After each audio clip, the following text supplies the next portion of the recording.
نیلوفر و صدبرگ و سمن را نفروشید. نیلوفر و صدبرگ و سمن را نفروشید، یک برگ خزان رنگ چمن را نفروشید.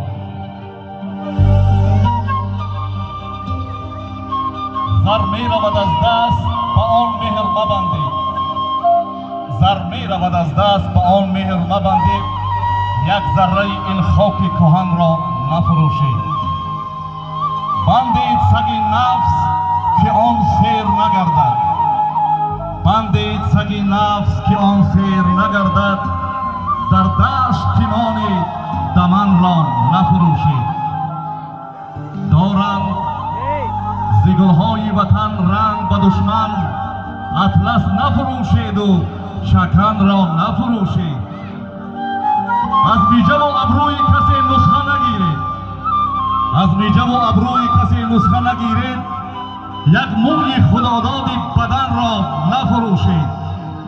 بیدار گلی نیست بجز چهره مادر، آن لاله رخساره زن را نفروشید.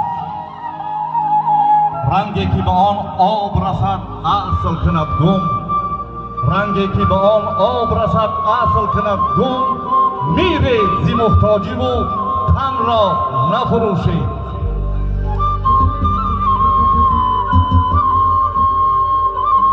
از خلعت هستی نرود داغ خیانت. از خلعت هستی نرود داغ خیانت، جان را بسپارید و وطن را نفروشید. صدقه شما هموطنان، سلام و درود به همه شما برادران و همدیگان عزیز. همگی را خوش آمدید میگم به خاندان برادرم اکرم قوتعلی. ما همه قوم و پیوندان و دوستان و نزدیکان به خاطر شب بچه نازنین محمد جان آمدیم.